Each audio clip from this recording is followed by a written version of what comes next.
Chosen one, why does it feel like you're stuck?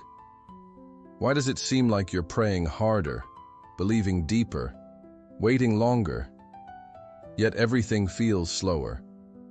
You've done everything right, but the breakthrough still hasn't arrived. The fire inside you still burns, but the path ahead feels foggy, silent, blocked. Could it be that something subtle has taken root? Something that doesn't look like sin, but behaves like a delay. Something the enemy doesn't need to shout, because you already accepted it in whispers. Let me speak a truth that few dare to say. Sometimes it's not spiritual warfare, it's spiritual addiction. Yes, there are habits you've normalized, thoughts you've excused, behaviors you've baptized as just part of life, but they're quietly canceling your access to what heaven is holding for you. And the most dangerous part? They don't look like chains, but they are. In this message, I'm going to expose them, one by one. These aren't cliches. These aren't surface-level fixes. What you're about to hear could reposition your entire life. This is not a motivational message. This is a wake-up call from eternity. So stay, lean in. Let the Spirit confront what your comfort's been defending, because some of you are only one truth away from freedom. Before we begin, if your spirit already senses the weight of this message, do this right now. Like this video so others can find it. Subscribe if you haven't, because the next message will build on this one. And comment 99 below, because biblically, 99 means the flock that was already found. But this message is for the one heaven is coming back for. You. Let's begin. If the devil can't destroy you, he'll distract you. Not with something obviously evil, not with what you know to resist, but with what feels harmless, with what feels normal, with what everyone else is doing. Distraction is the new destruction. And the worst part is, you never see it coming. You pick up your phone for just a second. You scroll for just a few minutes. You open one tab. You check one post. You reply to one notification. But what you don't realize is that your attention is bleeding, and with it, your clarity, your fire, your focus, your intimacy with God. The enemy doesn't need to steal your calling if he can keep you too busy to notice it slipping away. Chosen one, you weren't called to keep up with the noise. You were set apart to carry a sound. But how can you release a sound from heaven if your soul is drowned in the static of the world? We live in an age where silence is suffocating, where stillness feels like punishment, where being alone with your thoughts for more than 2 minutes triggers anxiety. And yet, God still speaks in whispers, not through the shout of the algorithm, but through the soft, sacred silence your soul has been taught to run from.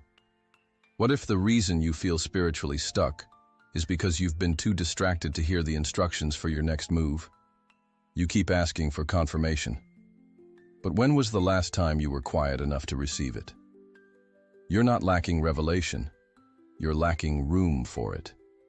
Your spirit is overloaded with stimulation, endless reels, outrage marketing, overnight opinions, and now your heart is out of rhythm with heaven because it's been synced to screens instead of sanctuaries. Let me ask you something dangerous. When was the last time you turned off every device, not just to detox, but to devote? When was the last time you let your soul be bored enough to become still, and let that stillness become a portal to the presence? You keep asking why you don't feel God like you used to, why your dreams are foggy, why the fire doesn't burn as hot. It's not that God stopped speaking, it's that your signal is jammed with 1,000 voices he never sent. And here's the scary part. Most distractions don't look like disobedience. They look like rest. They look like research. They look like catching up. But in truth, they are delays in disguise. Because every minute you spend distracted is a minute you didn't spend preparing. And the promise of God doesn't manifest through wishful thinking. It manifests through spiritual readiness. You can't receive what you're not mentally present to carry. This generation is more informed than ever, yet more spiritually numb than it's ever been, because we traded revelation for stimulation. Let that sink in. And listen, this isn't about legalism. God isn't angry with you because you binge-watched something. He's not punishing you for checking your feed. But he is grieved when the very child he anointed to shake nations can no longer hold focus long enough to finish a single conversation with heaven. You've been asking God for strategy, for signs, for clarity. But what if he already gave it? And your attention span never let it land. The enemy doesn't need to kill your purpose. He just needs you to scroll past it. And maybe, just maybe, your next elevation isn't waiting on more prayers, but on fewer distractions. This isn't just a reminder. This is a rescue, because you are one holy silence away from hearing the very key to your next breakthrough. And once you taste that stillness again, once you shut the world out long enough to let heaven in, you'll realize that what you were really addicted to wasn't just noise. It was avoiding the voice that would shift everything. So here's your moment of holy interruption. The distractions aren't innocent anymore. They are stealing your timeline, and if you don't confront them now, you may delay a door that was scheduled to open this very season. But there's more, because distraction is only the first layer. What comes next is even deeper, even more subtle, and it has trapped more chosen ones than you could imagine. Stay right here, because the next one is the silent assassin that's turning spiritual warriors into spectators, and most don't even realize it's happening until it's too late. You can't walk in your promise while coveting someone else's process. Yet how many times have you looked to the left, then to the right, and quietly wondered, why not me? Why are they ahead?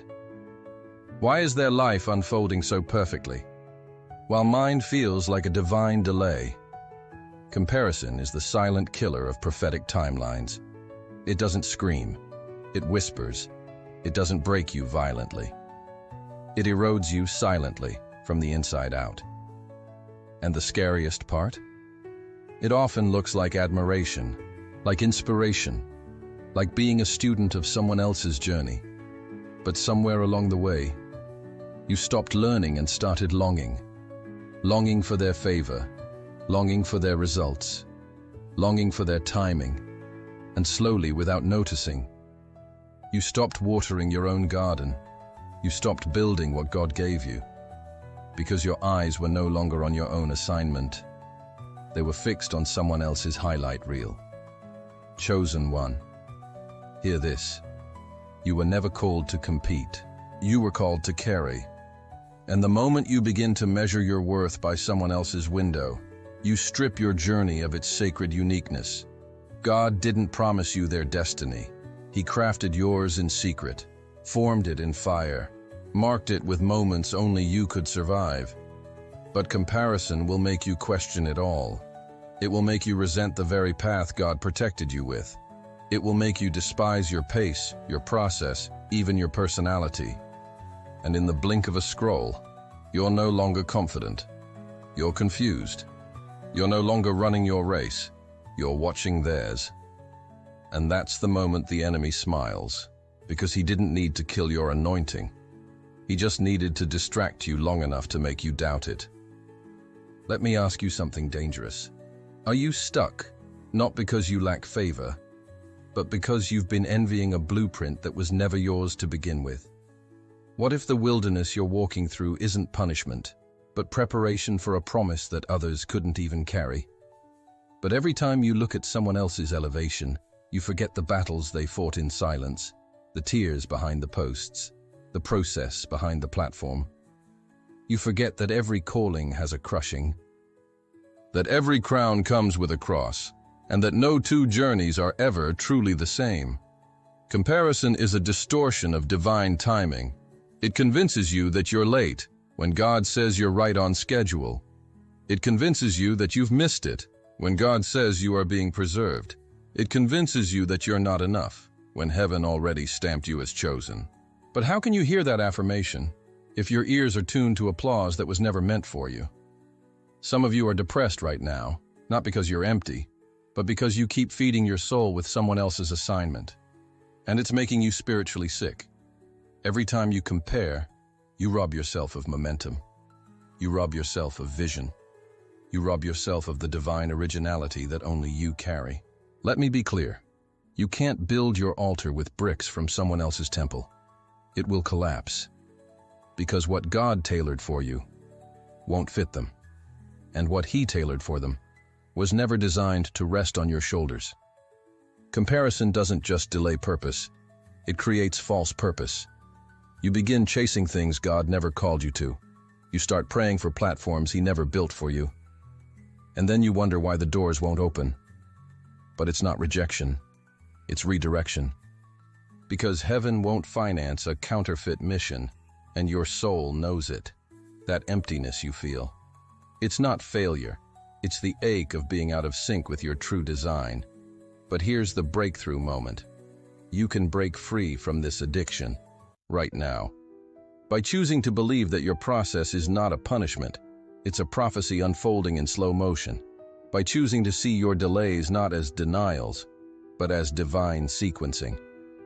By choosing to celebrate others without canceling your own progress. You are not behind.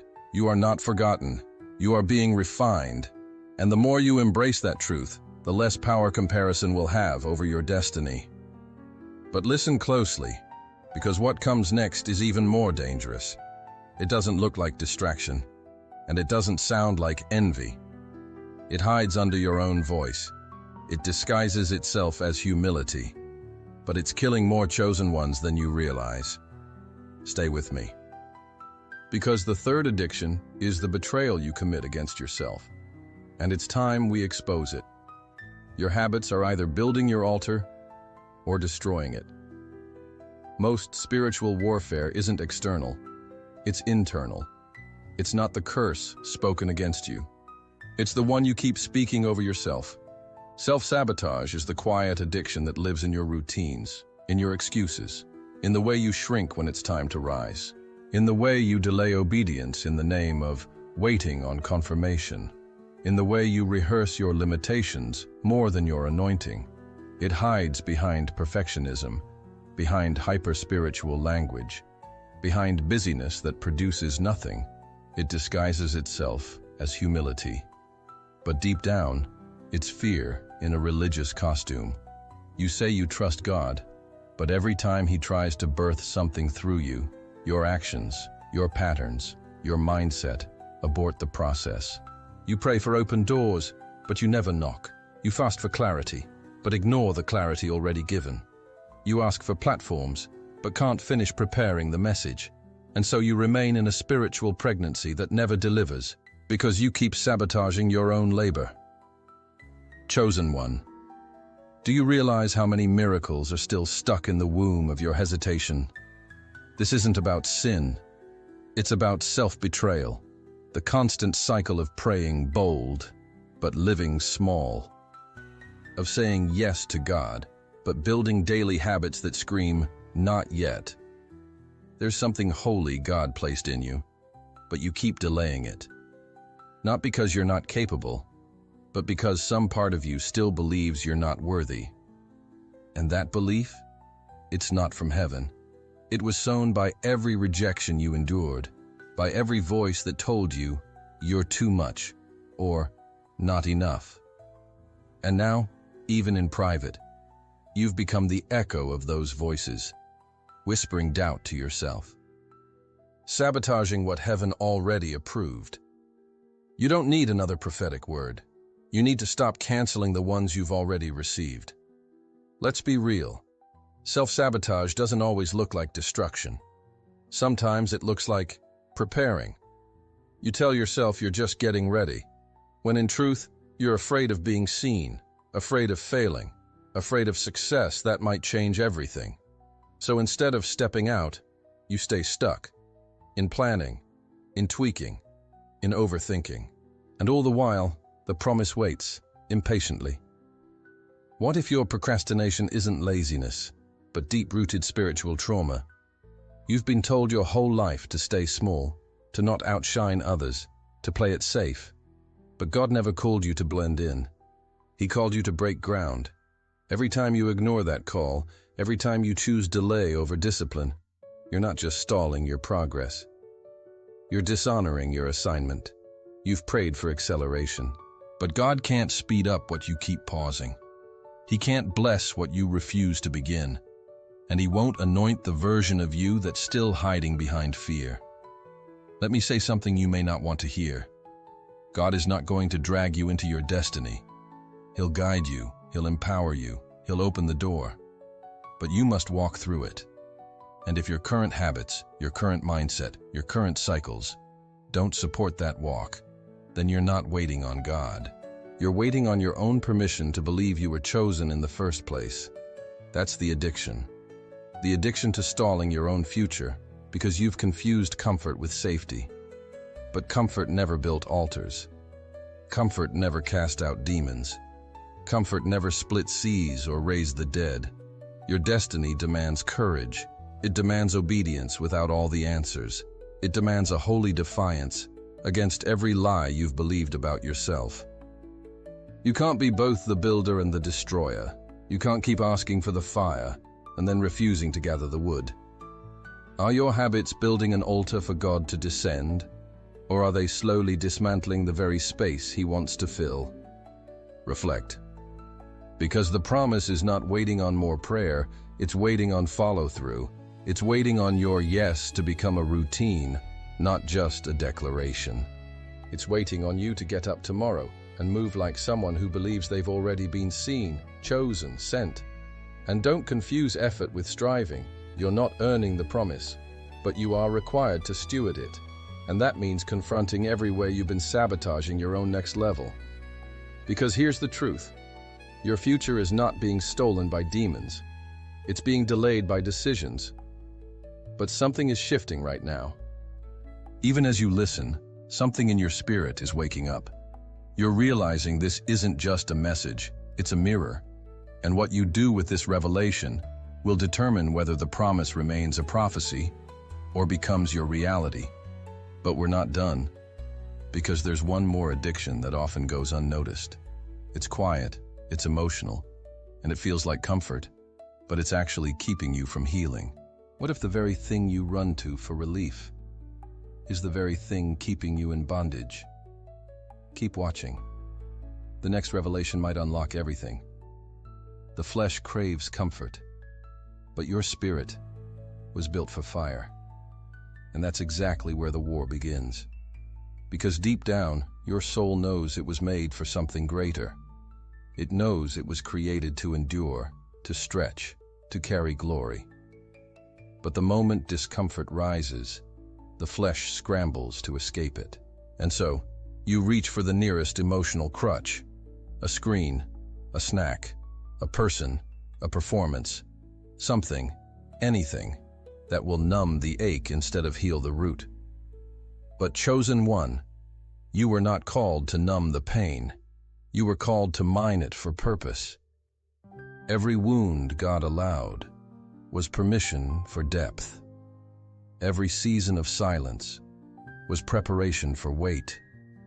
And every ache in your chest was heaven forming space for more oil. But when you reach for false comforts, you stop the process. You short-circuit the pressing. You interrupt the revelation. Because comfort zones are not just places, they are patterns. Patterns that whisper, just survive this. Just make it through the day. Just find something that makes you feel good again. But here's the problem. You were never called to feel good. You were called to become dangerous to darkness. And that level of spiritual authority only comes through fire. Let's go deeper. Some of the most deadly emotional crutches look perfectly acceptable on the outside. A binge session of your favorite series, just to distract you from the spiritual drought you refuse to confront. Endless scrolling, to drown out the internal silence that's begging for your attention. A relationship, not based on calling but on codependency, because being alone feels too exposing.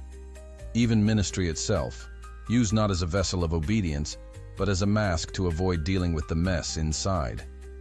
Yes, even the work of God can become a crutch when it replaces relationship with God. Let me ask you something dangerous. What are you running to? every time your spirit starts to feel raw. Because whatever you run to, that's your source. If your first instinct is to run to comfort, you will miss the strength God wanted to forge through the conflict. Some of you are stuck, not because the promise isn't ready, but because your heart still prefers anesthesia over alignment. And here's what most people won't tell you. Pain is part of prophecy. Not because God wants you to suffer, but because pressure is the birthplace of transformation. The oil that breaks yokes doesn't come from casual living, it comes from crushing. So if your first reaction is always to escape the pressure, you will never carry the power you were destined to walk in. Because growth is uncomfortable, healing is uncomfortable, deliverance is uncomfortable, but comfort is predictable. Comfort is safe. Comfort is the graveyard of callings. Some of you haven't truly grown in years, because every time the Spirit begins to press you, you reach for something to ease the tension. And what should have taken weeks to heal has dragged on for years, because you keep delaying the confrontation that would set you free. Let me tell you this with love. If you don't allow God to deal with your emotional crutches in private, they will sabotage your calling in public. Because eventually, what you refuse to face will start to lead you. You'll find yourself making decisions based on fear instead of faith. You'll say no to open doors, because staying broken feels safer than being stretched. You'll limit your potential, not because God said stop, but because your emotional limp said, don't risk it. But chosen one, what if the pain you're avoiding is the very furnace where your next level is being forged? What if the ache you keep numbing was divinely designed to awaken your authority? God doesn't remove the pressure because he's cruel. He keeps it because he knows what's inside of you is worth the squeeze. And here's the truth. You don't need another distraction. You don't need another numbing agent. You need to sit in the tension long enough for heaven to complete the surgery. Because healing doesn't happen when you avoid pain. It happens when you allow God to use it. So ask yourself, are you delaying your breakthrough by reaching for comfort every time heaven is trying to confront something? Are you settling for survival when you were designed for supernatural resilience? Are you leaning on emotional props instead of letting the comforter build your character? This is the moment to lay them down. The gossip, the escape, the endless coping, the toxic relationships that keep you emotionally medicated but spiritually malnourished. Because the future version of you, the one who walks in clarity, in peace, in unshakable power, is on the other side of the pressure you keep dodging. Let it press you. Let it purify you. Let it produce something eternal. But stay with me. Because everything we've exposed, distraction, comparison, sabotage, false comfort, has been building to this. There is a final truth I must release. A conclusion that will tie every thread together. And it's not just a summary, it's a divine activation. You've made it this far for a reason. Don't miss what's coming next. Because what I'm about to speak might just break the chains that have followed you for years. Chosen one, pause whatever you're doing and let these words burn deep into your spirit. God didn't change his mind about you. The oil is still on your name. The covenant is still alive. The calling is still active. But heaven will not release what you're not ready to carry with reverence. You're not behind. You're not forgotten. But you must get real about what's been holding you back. Because those addictions, they weren't random. They were engineered by hell to keep you ordinary. To make you available to everything but the voice of God. To bury your discernment beneath endless distractions. To silence your roar with comparison. To delay your destiny with self-sabotage. To numb your soul with false comfort until your fire turned cold. But today, the alarm has sounded. The veil has been torn, the deception exposed, and your soul, your true self, has woken up. No more delay, no more cycles, no more spiritual amnesia. You know who you are. You know what's been stopping you. And now, you get to choose. Will you stay bound by what broke you? Or will you rise and walk in the weight of what's always been yours? This is not a moment of motivation. This is a divine inflection point. From this moment forward, you will never again be able to say, "I didn't know," because the truth has confronted you, and it is calling you out of every comfort zone, every excuse, every self-imposed limitation, and into your real identity. Chosen one, listen. You are standing on the edge of divine realignment. One decision can unlock the delay. One yes can break the chain. One moment of holy defiance can shift the next 10 years of your life. Do you feel that? That pull in your chest? That fire rising in your bones? That is heaven saying, "I'm ready." Are you? Because what God has for you next is heavy. It's costly. It's sacred. And it will require a cleansed vessel, a focused mind, a healed heart, a soul that's done negotiating with mediocrity. This is your line in the sand. And when you cross it, you won't return to who you were. You'll become who you were always meant to be. Declare it now in the comments. I break every silent addiction and reclaim what's mine in Jesus' name. Don't just type it. Prophesy it over your life, because the power of life and death is in your tongue. And today, your words will align your reality. Let this be your moment of return, your moment of fire, your moment of irreversible awakening. The realm of the ordinary is no longer an option. The illusion of safety has been